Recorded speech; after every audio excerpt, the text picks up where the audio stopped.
Ooh, what is going on, y'all? It is your boy back at it again with yet another video. So today we are taking out the M4 for a nice coffee run. It's been raining a lot and I haven't really been able to ride my bike, so I figured might as well go out with the M4. Got both my keys here, so plop that in there. Hopefully the camera angle is okay. But yeah, I haven't really shown this car too much on the channel. I've been recently just working on it, kind of fixing it up. I refinished all the wheels, repainted them. Oh, the rain is coming down. I can already feel it. We redid the wheels. We painted the brakes white and put a special custom cliche decal on there. Also got a new carbon fiber lip, the Lapter lip, if you guys want to see the install for that. Put a link in the description below. And we also got a new LED brake light diffuser back here, which looks absolutely insane. This part is kind of falling off. I've been kind of struggling with this. This is like the second time already. But yeah, we're gonna go for a quick little drive, a little coffee run. And yeah, let's just enjoy this. Oh, battery discharged, start engine. We're good. The battery is low because it's been sitting here literally for like weeks, probably a whole month, and I probably will still let it sit for another month because I want to prepare this car for the event. I don't want to, you know, break anything in the next few weeks. Otherwise, that's a big problem. Hopefully the GoPro angle is okay. Let me just kind of double check everything. Maybe it's a little bit high, I don't know, but I'm gonna just try my best to just work with it here. Maybe I'll angle it down a little bit. As we do more of these, I can kind of get it on lock as to the angles and audios and whatever. So yeah, this is my 2016 BMW M4 competition and the individual Tanzanite blue. It is wrapped in rose gold over the Tanzanite. Of course, we have the Silverstone interior with the white and black color scheme, the carbon fiber. We have the cutouts for the seats because it is the competition package. We are running low on gas. We got 33 miles, but I don't think I'm gonna be filling up. I'm just gonna go, you know, get a coffee, come back. So yeah, I'm gonna put everything in comfort for now. Okay, haven't drove stick in a while, so hopefully we don't stall. Ooh, and we are off. Ooh, hear those brakes screeching? It's all the rust buildup on the rotors. Oh, we didn't scrape, nice.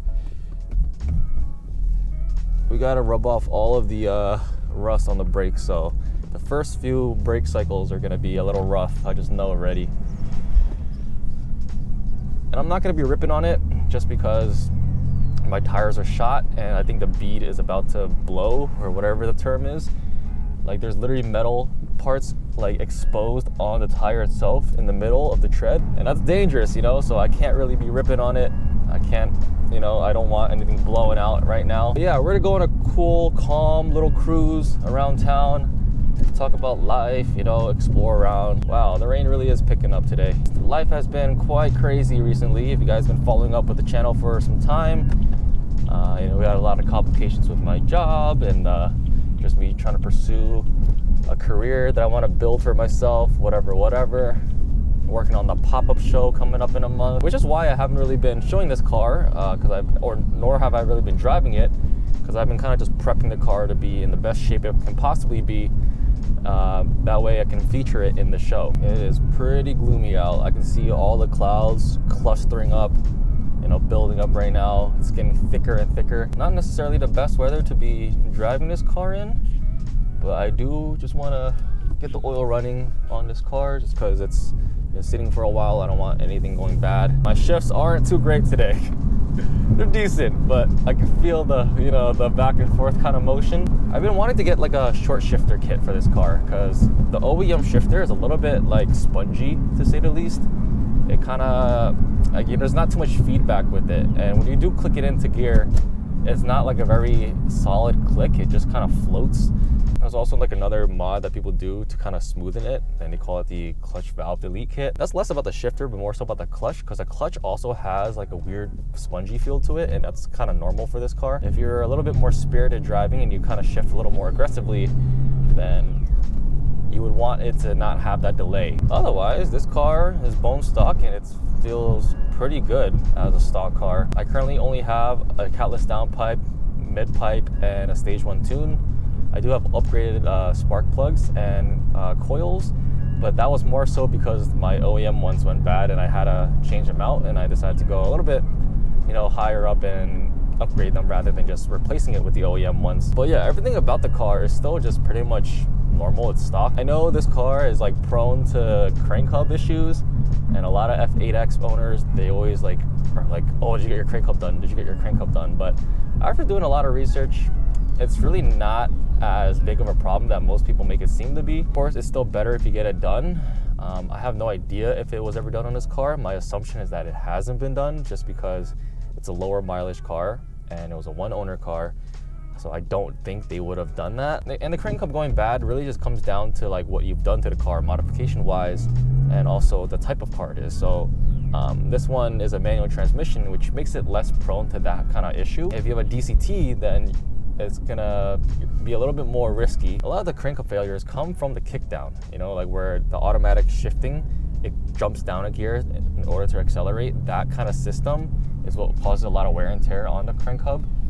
And especially if you have your car tuned to a very high, horsepower, and putting all that pressure on your components, that's how you can blow it. But I'm running stage 1 and it's a manual. It's pretty conservative. It's not like really at risk here. But of course, my goal in the future is that as I build out this car a little bit more and, get some more bolt-ons, tune it to stage 2 or even higher than that, then I would definitely want to get the crank hub done. By then, I would probably want to get the clutch work done and replace all that. But other than that, I'm kind of just letting it sit the way it is for now. We're here at Starbucks. This is a place I come to all the time. It's like 5 minutes from my house. It's within this mall that I come to shoot content and whatnot. Speaking of content, I did bring my camera gear with me because I thought I was gonna come out here with the M4 and like shoot some photos and like get some gimbal shots with it. But with how the weather is looking right now, not too sure about that. This brings me back to so much nostalgia. If you guys have been following me for a long time, ever since like the beginning of the channel, when I had that BMW 428i, I used to do videos like this where I would drive around, and I used to do a lot of Uber Eats at the time with that car. And when I drove that car around, I would just film the process of it, like as I'm just doing my deliveries, I'm just rolling around. I really miss those days, that was, wow. Like, it's so nostalgic, and it brings me back because not only am I doing it again where I'm POV driving, but also this car is very much so similar to the 428 in terms of the layout, the outer styling, even the way it drives is very, very similar in terms of the balance of it. The M4 is pretty much based off of the 4 Series. Obviously the whole chassis is upgraded, but they are still based on the same platform, and that's why it feels very familiar and brings me back to the old days. I definitely want to make some videos of me like going back to the track or doing some races, maybe some street racing. I want to get this car fixed up first. There's some maintenance things that I've been pushing off for some time, like it needs new tires and also needs the brake system to be flushed out. The reason why I'm contemplating the tires so much is because I don't know if I'm gonna get new tires for the rims that I have on the car right now, which are the competition rims, or if I'm gonna get new rims and get new tires with that. Because whatever setup I'm gonna go with, it's gonna have to stay for a while, But then if I were to go the rim route, there's another issue that I run into. If I, get new rims, obviously I can go wider, get new tires with that. But then if I put that on this car with the current fitment, in the future, since I plan to at some point wide body this car, then I have to get rims again for a second run. So I'm trying to find the most efficient way of figuring out my wheel setup, but I kind of have to figure it out soon just because my tires are worn down right now. Hi, I'll get a tall vanilla sweet cream cold brew. Tall vanilla sweet cream cold brew, anything else? With a shot of espresso, that's it. That, guys, is my go-to order. It's always the vanilla sweet cream cold brew with a shot of espresso. It kind of tastes like a latte for the most part, but it has an extra kick to it. And I've been getting the tall instead of the grandes because I never really finish my coffee. By getting a smaller size, I'm able to actually finish it and make use of what it is that I'm paying for. And plus, because of the tall, it's a little bit more concentrated when they put in the espresso shot, so you get the most performance out of it.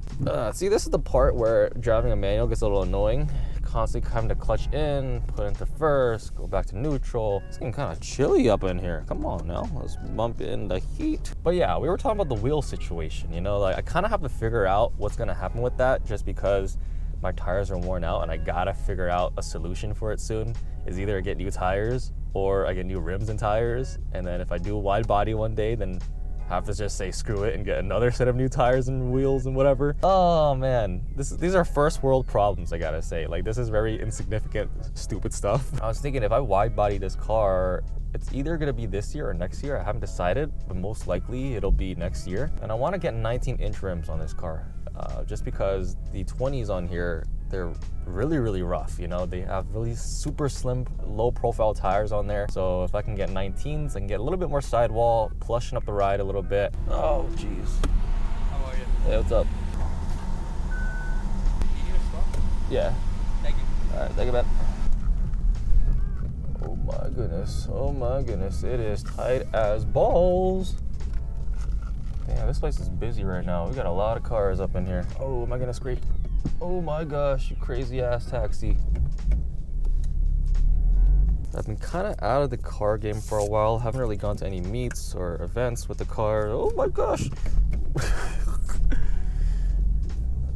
Haven't really been doing too much with the car stuff recently. I've been kind of focused more on the motorcycle content and just kind of working on my bike. And also, the summer's coming, it's getting warm out, so a lot of my priority is kind of shifting towards the bike.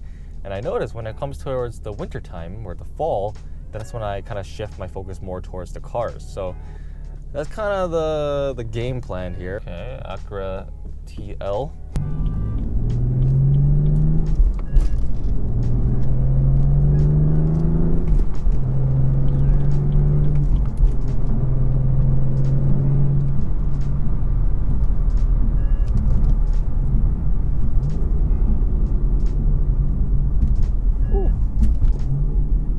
Love the auto rev matching. I know a lot of people hate that, but it just makes it so much easier and a lot more, you know, less input. You don't have to try to rev match everything. And the automatic rev matching on here is pretty good. It's like very accurate and it's really buttery smooth. On my bike though, I manually rev match myself. And I got it down to a science, so on that bike it's smooth, but I still struggle with it in the car sometimes. I try to do it myself. So a lot of times I just enable the auto rev match system and have it kind of do the work for me. That first sip feeling. You guys gotta try out that drink, man. If you ever go to Starbucks, you know, go and check out the vanilla sucrem cold brew and add a shot of espresso, and to kind of give it that oomph to it. By adding the espresso shot, it kind of brings back some of that coffee flavor while also giving the performance aspect to it. It's like very strong, but also sweet and kind of, you know, neutralized a lot, where you can still sip on it and enjoy it as a beverage. Putting you guys onto some game right here. If you're a coffee lover, this is the one to go for. Oh, there's a 2 Series Beamer over there. I was actually looking into those, like the newer 2 Series. They kind of look cool, not gonna lie. They're a little bit goofy on the outside, but then the inside, obviously the new Beamers always look like super modernized and cool with all the lights and the screens. Oh. This car is way too low for the streets. The bumper and the lip and everything is probably like 2 inches off the ground, but I managed not to scrape. And I feel like at some point, you kind of get used to it and you start to learn the car. Like, you start to feel out how low you are, how wide you are. And just based on that, you can kind of read the road and seeing like what kind of, you know, bumps you can avoid. You can kind of feel it out and you know like how to kind of navigate around it. So I don't know, maybe some people have asked me, like, at least in person, like a lot of my friends who aren't car guys, like, it's like that. Not even that motion is to avoid the scraping, and like it's natural to me. Like a lot of the non-car guys would ask, like, oh, how do you drive a super low car? Like, how do you navigate around all this stuff? You know, you can drive a slam car and be fine with it. Like, I literally drove this car upstate, like 500 miles on all sorts of various roads, and I never managed to scrape or break anything. And it just depends on knowing your car and how to navigate the roads depending on that, right? If you can kind of feel out how low the clearance is, you know what roads you can take and how you can kind of angle yourself at it. I've taken this car onto really steep driveways before, and I still manage not to scrape. It just really depends on how you angle it. And you know, there are times where you really can't avoid it, where it is too steep, where you will scrape. But even if it scrapes, you won't break anything as long as you kind of slide across a bit. Because lips or even bumpers are actually flexible, you know. It just depends on if you hit it, then they'll snap. That being said, I got my coffee. I feel good about it. I'm gonna shoot some more content today and get back on my grind. Guy has 3 Beamers, well, Supra, M4, and a 135. Pretty sweet lineup. I'm gonna probably park the M4 on the street for today. I'm gonna let this truck go because I'm about to make this U-turn over here. The one thing I will say is that the M4 does not have a good turn radius. You know, it's so long that you can't really make really sharp turns. Like that little U-turn situation there, I can make it in one go with every car I've ever owned. With the Porsche, with the Mercedes I've had, I was always able to just make it in one shot. But then with the M4, I was never able to do it in one shot. It's always been like a kind of 3-point turn situation. Hopefully I can fit here. It's a little bit of a tight spot.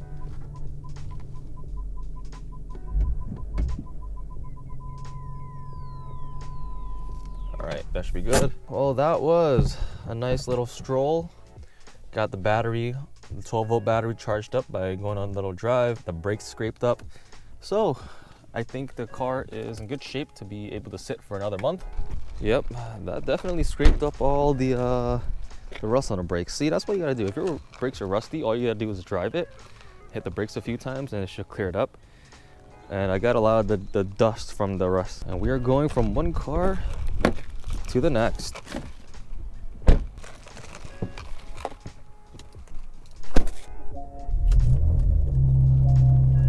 Whew, why does the Macan sound better than the M4? All I have is just a muffler delete on this car, and the rumble is so much more intense. But yeah, hope you guys enjoyed this video. Hope it was fun for you guys. I'm gonna move on with my day here. If you guys enjoy the automotive, you know, POV driving videos, you know, drop a like and a comment below. If you are new to this channel, make sure to hit that subscribe button as well as turning on the post notifications to see when I upload. And yeah, with that being said, it's been your boy. Thank you for watching, and I'll see you in the next one. Peace.